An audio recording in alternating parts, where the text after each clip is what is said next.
Hello, everyone. I am delighted to welcome you all to the National Academy's webinar on climate and the macroeconomy, modeling, complex dynamics, and decarbonization. And we will provide highlights and key insights from recent activities convened under the Roundtable on Macroeconomics and Climate-Related Risks and Opportunities. I am Wendy Edelberg. I'm Director of the Hamilton Project and Senior Fellow in Economic Studies at Brookings. Together with Bob Kopp, who I will hand things over to in just a second, we are co-chairs of the Roundtable. If you go to the next slide, you'll see a high-level overview of the agenda for today. So first, let me give you a high-level overview of the Roundtable, and then we'll hear from the Roundtable's first workshop chair, Jim Stock, on his key takeaways from the workshop on incorporating climate into macroeconomic modeling. Then we will hear from the Roundtable's second workshop co-chairs, Eric Kemp-Benedict and Tim Lempton, on the dynamics of climate and the macroeconomy. We will have about 10 minutes of Q&A after each of their short presentations. If you'd like to ask a question, please scroll down the page to submit a question. Lastly, we'll hear from Sonia Carley, who is one of the co-chairs of our upcoming workshop on the macroeconomic implications of decarbonization policies and actions, and that's being held next week on September 12th through 13th. Next slide. So Roundtable background. The National Academies initiated a roundtable on macroeconomics and climate-related risks and opportunities last fall. The Roundtable is a neutral venue for cross-disciplinary experts from academia, private businesses, civil society, government, and other stakeholder groups to discuss how the macroeconomy is affected by decarbonization and the associated energy transition, and how it is affected by adaptation to the changes in the physical environment from climate change, and then, of course, the implications for policy. That's a really broad statement of task, but one primary focus has been thinking through where macroeconomic models and methods are not up to the task. Next slide. So here's our committee roster. We have a fantastic committee representing a wide array of backgrounds and experience. The workshop chairs here today are all Roundtable members, and many of the members have served on the workshop planning committees. We also, as you'll see in the next slide, have representatives from 14 different agencies and organizations. Excellent. All right, next slide. The Roundtable's work plan includes up to 2 workshops per year. The first workshop in June last year was on incorporating climate into macroeconomic modeling. We explored some of the current federal and research models and their approaches for considering climate. This workshop was a great opportunity for experts across disciplines to see how workhorse macro models incorporate the effects of climate change and on what dimensions these models can be improved. The second workshop in November of last year was on the dynamics of climate and the macroeconomy. We considered ways in which different disciplines approach nonlinear, cascading, and compounding risks in our climate and economic systems. In an effort for our workshops to build on each other, we hope this webinar today will synthesize some of the key points for what we've learned in the past and what we're going to learn going forward, including the Roundtable's third workshop next week. So with that, I'm excited to turn things over to my co-chair, Bob Kopp. Hi, everybody. My name is Bob Kopp. I am a professor at Rutgers University and co-chair the Roundtable together with Wendy. And so we're going to move through the 3 roundtables in turn, starting with our first roundtable, which in many ways was there to provide us a snapshot of the practice of macroeconomic modeling as is currently done and how climate is being incorporated into this at the moment, to lay the pathway for workshop 2, which we'll hear about next, which pushes more on the research frontiers and where areas need to be expanded to do a better job of incorporating macroeconomic modeling beyond the capabilities of current models. So we'll hear from Jem Stock, one of the the members of the committee that organized the roundtable from Harvard University, and he will present insights from the workshop on potential pathways to integrate physical and transition effects of climate change into macroeconomic models. Jem. Jem is Stock is Vice Provost for Climate and Sustainability at Harvard University. He is the Harold Hitchings Burbank Professor of Political Economy and the member of Faculty of Arts and Sciences at Harvard, and a member of the faculty at the Harvard Kennedy School. I'll turn it over to you now. Okay, thanks so much, and it's a pleasure to be here. So if we could go to the next slide, that would be great. Okay, so this was the workshop had a very broad statement of tasks. So looking at how different macro models are used in practice as well as in the academic literature, and then looking at how climate is incorporated with those that touch on both of those. So this is really an attempt to provide an overall take of the landscape of how macro models are dealing with climate issues and how they can be how they can be used in the current moment, and then potential areas for improvement of current models and data sources. Let's take a quick look at the committee roster. So I was helped with by some other members of the panel, and it was great working with all of them. And it was represented a broad set of different interests and approaches. So let's go over the agenda on the next slide. So the overall session went over 2 days. The workshop went over 2 days. It had three substantive sessions on the first day and three more sessions on the second day. I'm gonna go over.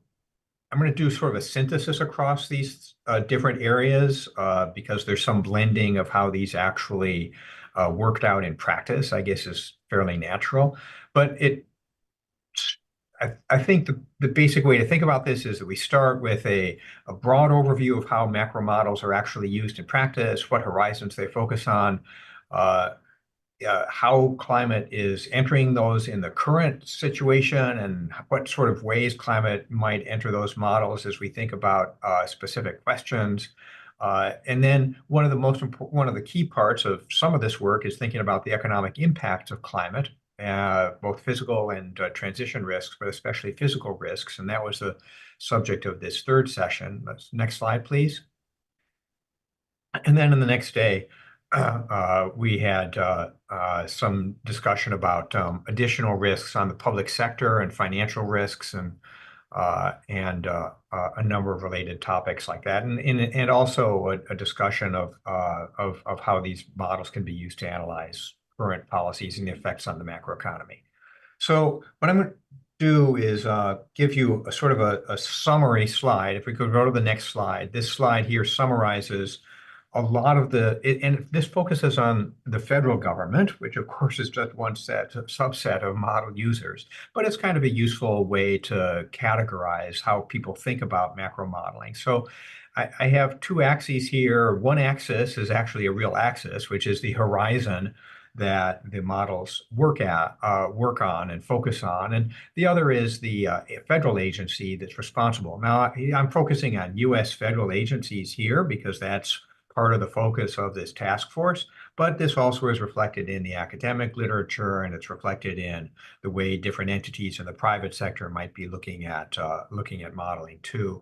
So in the really short run, some of the questions are, how do we run monetary policy? How do we run fiscal policy? What are the models that are enabling that's related to financial system stability?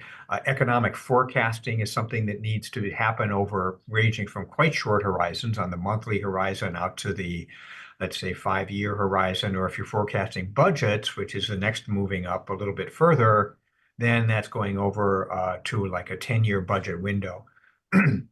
As you keep going out on this axis to much longer horizons, where you ask maybe what are those over the 75 years that Social Security considers looking at its solvency questions, what sort of models are relevant there, and then And then there's a family of models that are used to assess the net present value of damages from climate change. And those are what's those are grouped under a category of social cost of carbon or social cost of greenhouse gases. And there, because emissions today of carbon dioxide are going to be in the atmosphere for hundreds of years, or a certain fraction of them is going to be in the atmosphere for hundreds of years, any damages that are going to occur, not just occurring now, but occurring in the very distant future. And that means that when we're doing accounting to figure out how much those damages actually are in a monetary sense, we need to do a long-term economic forecast, a long-term forecast of economic damages, and then pull all of that to the present with discounting. So not surprisingly, no one model is going to work on all of these different horizons. The questions for monetary policy are just completely different than the questions for thinking about how carbon dioxide is going to affect economic activity 100 years from now. So we need to have different models for these different purposes. And one of the big themes is that because the questions are different at different horizons, that drives models being different and having different nuances, and that also drives different way that climate can enter into it. So let's go to the next slide, and I'm going to go over some of the specifics here, and then I'm going to give you a few takeaways. So one of the specifics that came through in much of these talks, and I think you'd see this if you go to the NAS report that you can download that has the workshop summary in it, is that there's one useful way to think about this, which is something that's been around at least since Mark Carney's famous speech in 2015, is to dichotomize between physical risks and transition risks. So physical risks are what happens when you have a drought or a hurricane or a sea level rise. Clearly, each one of those is going to have some economic implications, depending on how big it is and what sort of interactions that might actually have macroeconomic implications. Those macroeconomic implications might, depending upon what it is, could have different implications for budgetary impacts or for damage calculations and so forth. So physical risks are those that have a direct component, which is the hurricane hits and there's damages. And then they actually have indirect components as well. And this is actually quite important because the direct effects often can be substantially smaller than the overall cumulative indirect effect. And so an example that's a good one to think about is wildfires. Obviously, wildfires can be really devastating, are really devastating for towns that are in the path of a wildfire. But things can actually get much more complicated if wildfire risk is going up, which means insurance prices need to go up, but perhaps insurance regulations don't permit prices to go up as much as they need to, and insurance companies withdraw, and at that point, then maybe homeowners can't get insurance, and that makes it incredibly difficult to sell their home. That then means that the home might be undervalued. That could spill into the financial sector. So there could be, yes, the wildfire is terrible, but it could actually be that there's a substantial layering on top of that of problems that we have with our own institutional structure that make it much less easy to deal with wildfires or give, additional unintended consequences of wildfires. So physical risks can have both these direct and indirect components, and that was an important topic of discussion during this workshop.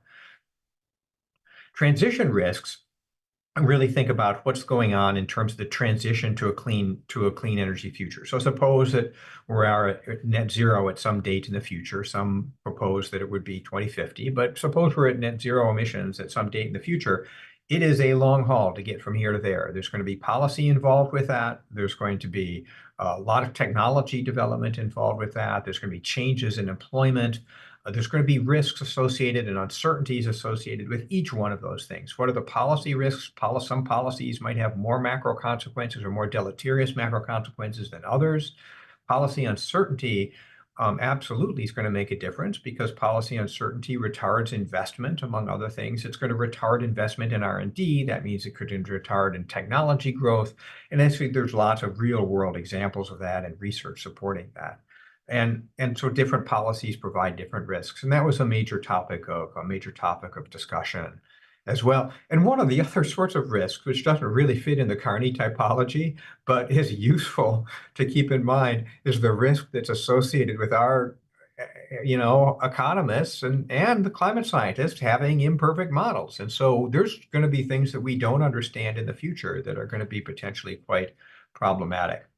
All right, so and that's going to have implications today. So there's a number of discussions, things that we talked about in the workshop. We talked about different ways to approach damage function estimation. There's a very nice survey that occurred actually after the workshop, that was put out by the EPA and its social cost of greenhouse gases. If we could have the next slide.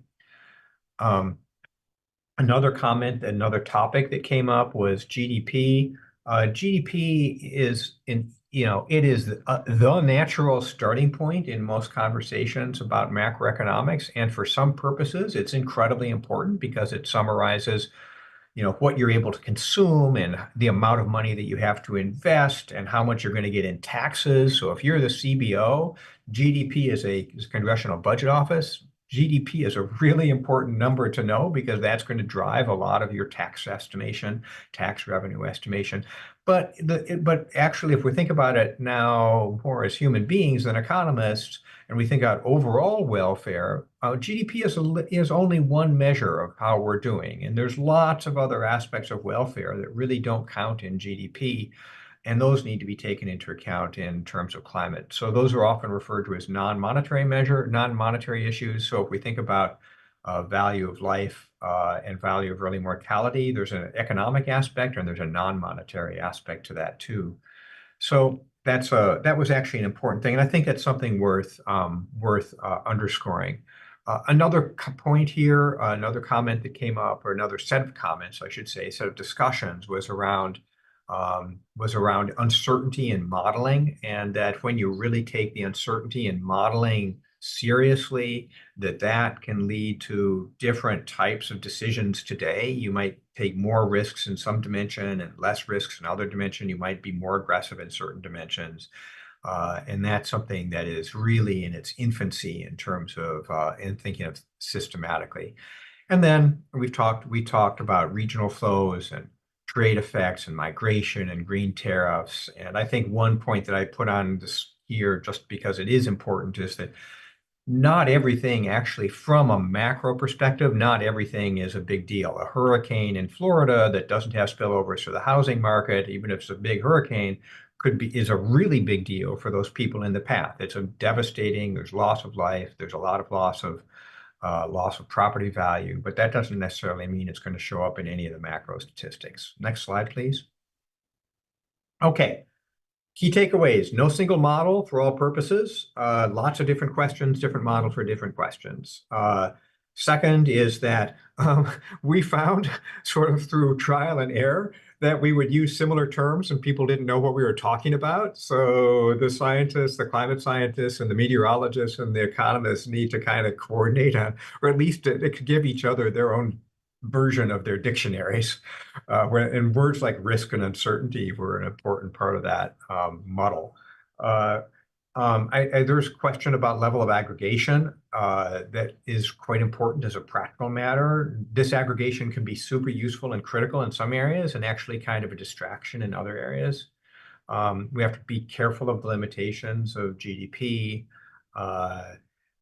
There's a real aspect of this. Of course, we're trying to make projections about things that haven't happened yet, that are going to be looking at climate scenarios that are out of sample.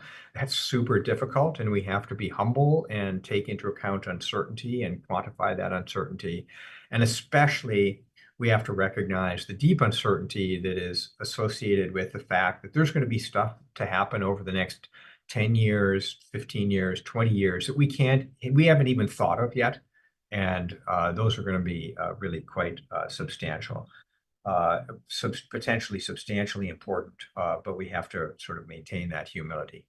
All right, so that's a summary of where we were, and let me hand it back to Bob, if I get it right, for the next steps. Great. Thank you, Jim. So now we're going to go for about 10 minutes of Q&A on the first workshop. So if you have a question, please put it in the Slido link that should appear below the video. So a number of these questions really are broader questions about the direction of macroeconomics, but since I can think of few folks better suited to address them than you, Jim, we will go through them. The first one we have is from Uday Shankar, who teaches macro at a management school in India. I think his question is getting at, okay, well, from the discussions we've had at the roundtable and in the workshop and your experience, what is the people who the teaching community, what's in our curriculum that are preparing the workforce to address these needs, and what more could be done? Thanks, Uday. That is a terrific question. So I guess I could answer that in three different ways. So sort of one is just sort of the basic education about what climate damages actually have been in the past and what climate damages are likely to be over the course of the future. And there's a pretty, although there's scientific uncertainty about everything, there's actually a pretty good sense about what some of these climate damages and the nature of them are. The mortality effects of heat are really large. The economic value of the damages, all of the estimates are large now in terms of net present value, and it's just a question of how large and what's incorporated. So all of the economic analysis is really pointing to there being, quite substantial costs and social costs associated with emissions of pollutants today, and those are costs that are being borne now and being borne in the not just 100 years from now, but over the next several decades. So I think communicating the fact that there are these damages that are actually occurring from our emissions is one thing that I would stress. Another thing, sort of on a more positive note, is that there's things that you can do about it. Now, this is outside of the macro modeling and it's outside of the workshop. And there were actually discussions in some of the subsequent workshops that we'll have today about adaptation measures, but thinking about the importance of adaptation measures and how those adaptation measures can be improved and how they can be fine-tuned to specific regional locations. That's an important thing. But then, the third thing that I would mention is that this energy transition, sort of the importance of a combination of policy and business working together to, and the way that the importance of policy and business working together to create a situation of as much policy certainty as possible. Because one thing we do know from the economic evidence is that policy uncertainty retards investment, it depresses growth, and it doesn't solve any problems. So I think, obtaining policy certainty through a variety of mechanisms is something that's useful, and there's a substantial literature supporting that. But more on the technical side, if you think about, again, I think that this is probably drawing mostly on this workshop, but across the other workshop as well, data gaps or other sort of technical issues where more incremental work would be really helpful in terms of data gaps or issues that affect current attempts to model the macroeconomic impacts of climate. Yeah, that's a great question. So I think this immediately starts to be quite granular, and then it depends on the countries and the regions that you're working on. Some of the really big data gaps have to do with granular and accurate measures of economic activity in developing economies. And then sort of measures of emissions and regulatory status in those economies as well. So I think that's one family of issues. And then there's all these new data sources that are coming out that haven't been used in the macro setting. So, how can you think about maybe more localized effects? Can we use remote sensing data in creative ways? So I think that's another sort of big family of issues. I think the data gaps are certainly there, especially when you get to regional levels of granularity and in areas of specific markets like insurance markets and so forth. But I think at least as big the gaps are in terms of the analysis that's actually been done and the development that could be done with on tools for analyzing things like uh, um, the short-term transition risks. So another question, somewhat related vein. We have a portfolio of models, and in many cases, you have to think about linking multiple models together to address climate issues. How can researchers contend with things like air propagation and compounding uncertainties when doing that? Yeah, that's great. So I think so. I'm going to give you my opinion, and my guess is that different people in this workshop might have had different opinions. Uh, my opinion is that the way to approach these questions. The way to approach these issues is by trying to be clear about what the question is that you have in mind. And if you know the question that you have in mind, then you can figure out what are the models that I need to patch together, or what are the additional data sources that I need to patch together to answer that question. If you approach this from like, how can I expand this model to answer a ton of different questions? I think that ends up being like a black hole because there's so many different possibilities. And I don't, maybe a black hole is too strong a term. It's an interesting research agenda, but it might not be as efficient a way to get at answers to specific questions as focusing on it from a more bottom-up perspective. What are the challenges at hand? You talk about air propagation mechanisms, and that suggests that for certain types of pollutants, if we're looking at certain types of pollutants, there's these questions of how those pollutants, what effects those have on different localities and what the environmental justice considerations are of that. And so there is actually a really nice and developing literature that looks at environmental justice evaluation of different types of pollution abatement regulations. And to do that, you've got to match smokestacks with who actually gets hit by that pollution. And for that, you need to be using these air transport models. So that's a good example. But for other purposes, like we're looking at CO2, that's basically a well-mixing gas, and it doesn't have any local pollutant, local mortality effects. So you actually don't need the air transport models in that case. That's kind of an obvious example, but there's many. You sort of go down the line of let your modeling be driven by the questions you're asking. I think we have time for one brief answer to another question before we move on to the next talk. And I think this question builds upon your point about the limitation of different economic measures such as GDP. Can you address any things about efforts to move beyond or expand GDP as a measure of national prosperity? Yeah, so that is a fantastic question, and it's unfortunate that you tell me I have to be brief on it. That is a great question, and there's really interesting work that's going on in the U.S. and the excuse me, in the CEQ about thinking about how to expand a system of national accounts for environmental capital or natural capital, and then looking at the values of ecosystem services and including those. I think there's two approaches. There's an approach where let's come up with a really comprehensive measure that gets ecosystem services and builds in health improvements because we've reduced PM 2.5.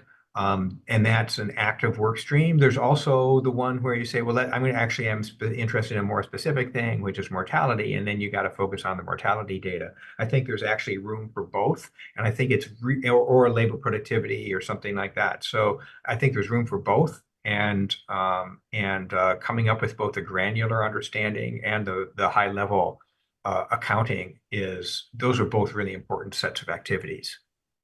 Great. Thank you, Jim, for that great presentation. So now we're going to transition to workshop 2, which focused on the research into the dynamics of how climate and the macroeconomy interact.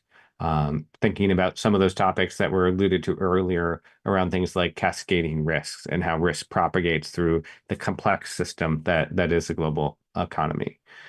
So we're going to hear from the co-chairs of the Workshop Planning Committee, Eric Kemp-Benedict and Tim Linton.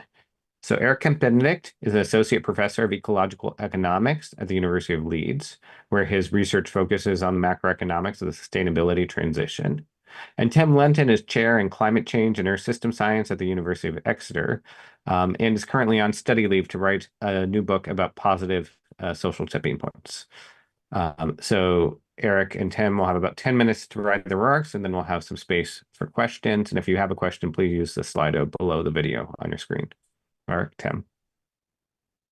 Thanks, Bob. I'm going to kick us off then, hand to Eric. Next slide. Yeah, great. So we had a really broad statement of task for our workshop, which I'll let you read. But essentially, we were trying to bring together expertise from climate and from economics in the understanding of non-linear cascading and compounding risks, in the spirit that we really felt, and I think the workshop proved, that we can learn from those different fields some general lessons and some insights from each other into how to approach complexity and crucial risks. And we were particularly focused, in that spirit of how do we advance this field of research. Next slide, please. So yeah, we had a 7-member committee, all of whom are also part of the larger roundtable. So you can see, in addition to Eric and myself, Brad Coleman, Wendy Oberg, you've heard from earlier, Satya, Laurie, Paulino, made up a fantastic committee representing a pretty wide range of backgrounds and expertise. And like in the first workshop, committee members were responsible for planning the agenda, getting the speaker list together, facilitating workshop sessions. So a big thanks from me and Eric to the other 5 members of the team and all the support staff at NAS that made it a success. So let's turn to the workshop agenda. I'll just tell you a little bit about what we covered, and we have this week just released the kind of report on this workshop, which is really nicely packaged and a good read if you want to find out more. So we began just by setting that overall theme of thinking about non-linear cascading and compounding risks, and set the scene with, if you're trying to risk assess the potential cascading risks between climate and the macroeconomy, that's the crucial thing to do is not to look at the most likely thing to happen, but try to identify the worst things that could happen. Firstly, try and see if you can rule them out. But if you can't, you really need to place due attention to those in your risk assessment. So that kind of set the spirit. And in the first session, we basically brought together the climate, or I would say Earth system perspective on non-linear cascading and compounding risks. So we've got a great group of experts listed there who covered from the core kind of climate dynamics of climate tipping points to the issue of how extreme heat and humidity is already impairing worker productivity, as well as, in the worst case, it's killing people, through to the kind of complexities of how climate risk can start to cascade into health consequences, and really brought together a nice range of perspectives on both short-term extreme climate events through to these longer-term, I call them tipping points, or abrupt and sometimes irreversible shifts in the climate systems. And that brought out, of course, the themes of needing to look at complex risk interactions, social responses to those risks, options to adapt to change infrastructure, and how to govern to better cope with these non-linear cascading and compounding risks. Because an overarching message of the meeting or workshop would be we could certainly do better on getting equipped to govern and respond to such risks. So after lunch, we kind of flipped it round and took the perspective from a broad swathe of economists, both micro and macroeconomic perspectives. So what are the nonlinear cascading and compounding risks in the economy?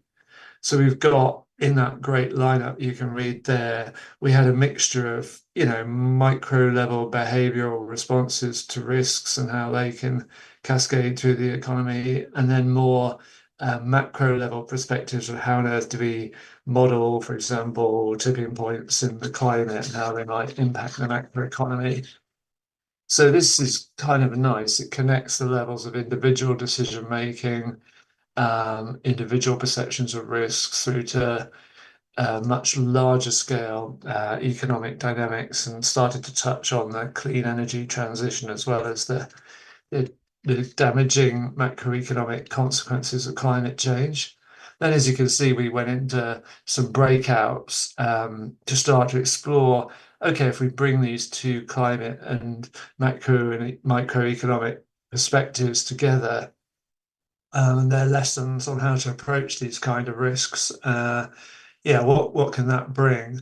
And that brought out sort of themes of looking at detailed geographic and sectoral information in relation to adaptation to climate change and in relation to mitigation of climate change, cascading effects and feedback loops, and ethical and equity considerations. Next slide, please.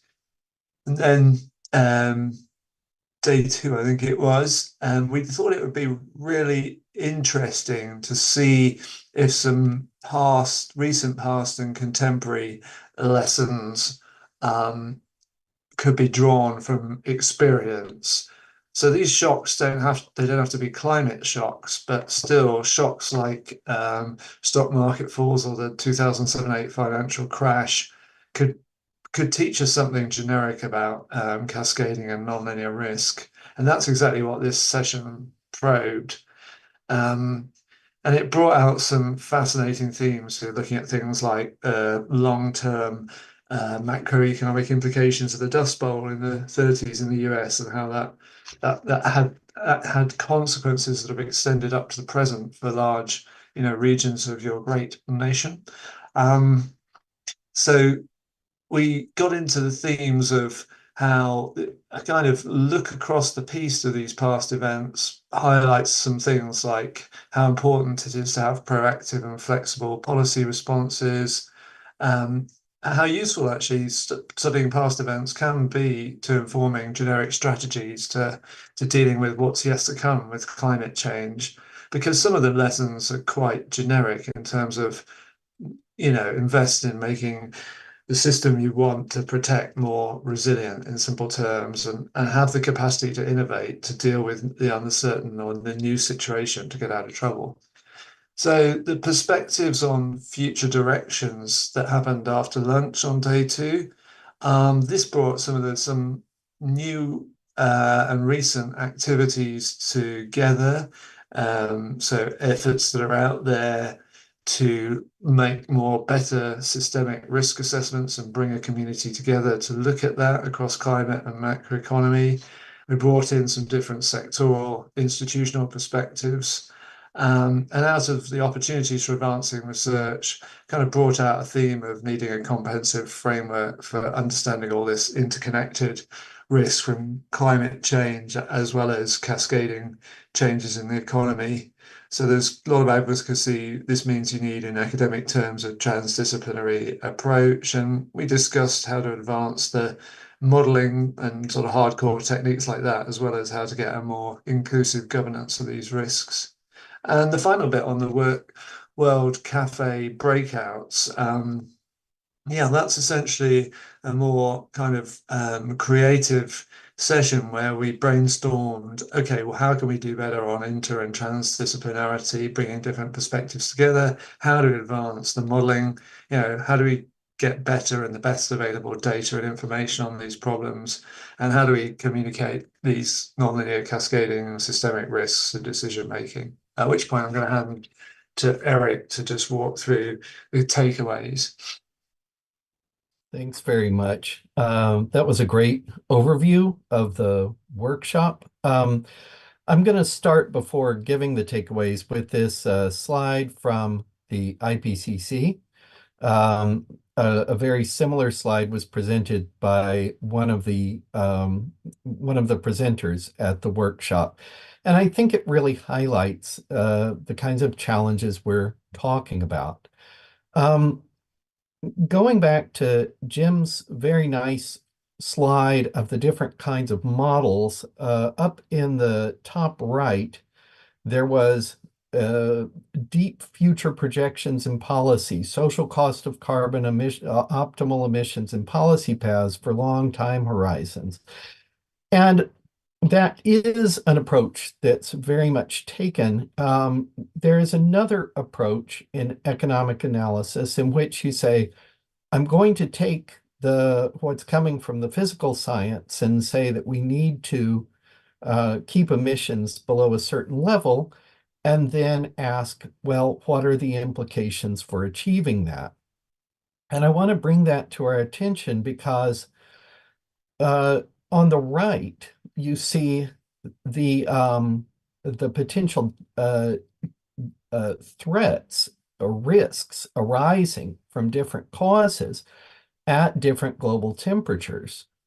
And some of these can have macroeconomic consequences, even the ones that do not, like unique and threatened systems, are likely to have, they're going to impact people's lives in significant ways, and that can also potentially ripple up into larger scale impacts over time, even if they don't happen immediately. And the consequences of keeping the temperature below a certain level, like that SSP1-1.9, the light blue line, that's a tremendous change in the way that we produce and consume and the way that we run our economies to keep the emissions that low. And so there are substantial economic consequences there. And if you can go to the next slide. So I would say a few takeaways that kind of follow in spirit from that slide. So risk assessments right now of macroeconomic impacts of climate tipping points are currently inadequate, and they're leaving us ill-prepared. More research is needed on impacts, exposure to, and vulnerability of what are called tail risks, those things way off in the darker areas of those bands where the damages could be severe. Tim made a great point about this. You don't go for what's most likely, you don't go for the average. You want to avoid bad and irreversible outcomes. And I would say the implication there then are that the macroeconomics of climate are different than standard macroeconomics. It's common and sensible to modestly extend existing models, but it runs into problems because of a few issues that were highlighted in the workshop. High uncertainty over outcomes with extremely high potential negative impacts, mismatches between the timescale of needed action, which is now, and the consequences, very long run, with high uncertainty, and need for interdisciplinary insights, which presents challenges all of its own. Some of these were really highlighted by Jim very well in his presentation. And finally, climate scientists were telling us, great, we have information. First, improve basic climate science literacy, but we have to go beyond that. And to do that, it would really be best for climate scientists and economists to co-develop a macroeconomics of climate. So thanks very much. Tim, Bob. Thank you, Tim and Eric. This was a really exciting workshop. And one thing I thought I wanted to add that came out of this discussion was the importance of scenarios in a broad sense, has ways of bringing people from different disciplines together. Right? In the climate community, usually we think about scenarios as reflecting long-term trends, but there's a gap in terms of thinking about, well, what is it, the scenario of, well, what does a bunch of say compound heat waves and droughts in key breadbasket areas, how does that play through the global economy? That's something that it would be great for different researchers with different tools to think about. And those sorts of tools as a bridge between communities was an idea emerging out of this workshop that I was really excited about. And then also there was an exciting discussion about broader concepts of macroeconomic resilience that have really been developed in the literature since the 2008 financial crisis. And I think there's a lot that can be learned from that as well. So now we're going to turn to a few minutes of questions. And I'll start with one from Brent Hurd. So you talk, Eric, about the need to improve basic climate science literacy and the need for climate scientists and economists to co-develop macroeconomics of climate. Can you say anything about the key barriers preventing communication and collaboration between the relevant disciplines and how to overcome them? Yes, time and professional imperatives. It's really hard to get recognized for interdisciplinary work. If you want the people really to pull them into the room and keep them there, and hammer something out, it's going to be hard to pull them away from other things that are demanding their time that will be more recognized by the people around them. And so time and recognition. I would also say that there are ways of funding very large programs where that sort of thing happens, but the barriers there are identifying the appropriate program, because there's always competition over those kinds of large funded projects. But Tim, what do you think on that one? Well, building on that, Eric, I've noticed there's cultural differences between the climate and the economic communities, and I've felt a lot of sympathy for my young researcher collaborators on the economic side that I've enjoyed doing fantastic work with, because frankly, it's pretty ruthlessly difficult to make the grade in economics. Look at it as a climate scientist. I'm not saying it's a doddle to sort of get a tenure in any field, but I'm very aware that it's quite let's say there's a mainstream approach in economics. There's a lot of diversity and fantastic stuff going on and fantastic efforts, but it's really tough to make the grade, and that doesn't either at the moment seem to be a culture that is particularly helping, shall I say, some of the necessary innovation, because it's kind of easier to get in the top economics journals if you go down the established path. But here we're looking at a set of really complex systems problems that needs to bring in these different perspectives and innovate. So I think the rewards space for all of us probably is in interdisciplinary journals, and that's wonderful if you're a climate scientist. Anything in those journals, you get great recognition, but you just don't get the same academic recognition in academic economics. And it'd be great if we could, and it's not an easy fix, but would really make a difference. Great. And I think the question I have left, I foresee might be hard to address in 45 seconds, but if you want to take a crack, are there any low-hanging fruits that we could take to limit cascading risks, or to encourage positive tipping points? Tim, that's for you. In 30 seconds. Yeah, it would be yes. It's very clear that the most effective policy measures to trigger positive tipping points where clean technologies become the cost competitive, self-propelling alternative is to mandate that you've got to have a certain amount of the clean technology in year X and increase that fraction in the future. That's the effective way to trigger innovation and trigger all the reinforcing feedbacks and innovation in the market that we need. And then if we want to deal better with the risk from, really potentially major macroeconomic risk and other kinds of risks from climate tipping points, even if whilst we work hard to do the obvious thing, which is shut down all the sources of greenhouse gas emissions, fossil fuel burning and food related deforestation, we also can really build resilience in the systems we need to be resilient, the things that are our life support, whether they're economic aspects or natural system aspects. That's a very basic but generic message that also came out of the workshop. Thank you, Tim. They're doing that in time. And actually, it's a great introduction to our final roundtable. We will hear from Sonia Carley, who is one of the co-chairs of the third workshop planning committee, about next week's workshop on the macroeconomic implications of decarbonization policies and actions. Sonia Carley is the faculty director of the Climate Center and Presidential Distinguished Professor of Energy Policy and City Planning at the Stuart Weitzman School of Design at the University of Pennsylvania, and holds secondary appointments at the Wharton School and the School of Social Policy and Practice at Penn.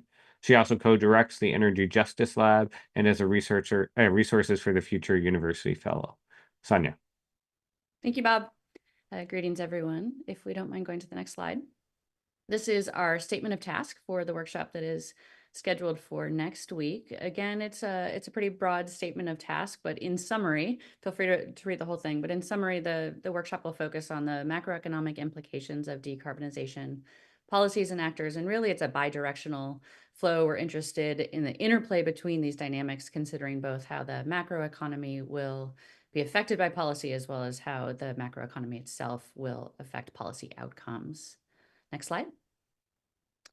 We identified as a committee very early on, and with feedback from the other workshops, a variety of themes that we'd like to feature in this workshop, as well as some cross-cutting themes. So just to summarize each of these briefly, the first is on economic risks and opportunities. And here risks we conceive of as the potential for certain adverse outcomes. And the process of decarbonization really carries several inherent economic risks while concurrently presenting so many opportunities for future economic growth. Now, examples of some of these risks include risks to our financial systems, to labor, to supply chains, and to political economy. So with this theme, we want to explore these potential economic risks and how public policy specifically can either exacerbate or mitigate these risks and also help harness the potential opportunities. The second main theme is on barriers, as distinctly different from risk in the way that we're conceiving of it. Here we're thinking of barriers as obstacles that hinder or obstruct progress. So potential barriers to achieving decarbonization goals could include, as several examples, technical, social, legal, and political obstacles. And so within this workshop, we're interested in exploring the implications, the potential interconnections, and the possible solutions to eliminating and overcoming these barriers. The third main theme is about incorporating modeling insights into policy design. So current and emerging innovative methods for incorporating insights from various modeling disciplines, such as energy systems modeling, as well as thinking about integrating more social science work into the modeling capabilities. Here, some examples might include integrating social equity, integrating politics or human dynamics. And here we're going to focus on applications to actionable decarbonization policy design. The last main theme is on global interactions, and this simply is thinking about, well, broadly thinking about the interplay among the US economy and supply chains all across the world, other nations' energy transitions as well, and the global economy in the context of the global energy transition. We then have several cross-cutting themes that these are topics that will sprinkle throughout all of the different sessions. And these include the role of public policy, equity and distributional effects, such as local and regional distribution, structural change and procedural justice, and temporal dimensions, ex post and ex ante discussions. Next slide, please. Our committee roster is here. So the National Academy has appointed 7-member committee. For this workshop, specifically 2 are roundtable members, and then the rest of the committee is rounded out with external experts who are selected through a selection process that the National Academies ran through nominations, essentially. This is a really fantastic committee, and it represents a wide range of backgrounds and expertise. So I'm so thankful to the committee as well as to the National Academy staff for all of their support throughout. Next slide, please. So here is the workshop agenda, just in the same way that we've presented the last 2. Just a few kind of overarching or high-level remarks about this agenda. You'll just note we start with opening remarks as we have with the others, highlighting the session themes. and the cross-cutting themes. We'll then transition to session 1, which is focused on the economic risks. And here we'll consider the potential economic risks and opportunities of decarbonization and explore how climate policy design can exacerbate or mitigate these risks. We then turn to session 2, focused specifically on the barriers as described earlier. And then we finish this first day with a poster session. And this poster session, I think, is quite great. It's both in person and virtual. And there is a focus on having a diversity of perspectives, diversity of backgrounds, and with particularly, we want to highlight early career research and early career applications. So we put out an open call for abstracts earlier this summer, reviewed all of the abstracts, and have selected some really fantastic panel participants. Next slide, please. This is the second day of the workshop. Session 3 will focus on incorporating modeling insights into policy design. We'll then move to session 4 on the global interactions, and we'll end the day with a similar kind of interactive session as the World Cafe from workshop 2. These are interactive breakout discussions that will be led by various roundtable members as well as leaders from our specific committee. And in this session, we'll talk about topics of stakeholder needs, research and policy synergies, regional differences and barriers, and academic engagement on global decarbonization. I'll turn it back over to you, Wendy. Great. So that concludes our webinar. Thank you so much for joining us today. You can download the workshop proceedings by scanning the QR codes on the screen, and you can register to join our workshop next week by scanning the QR code on the far left.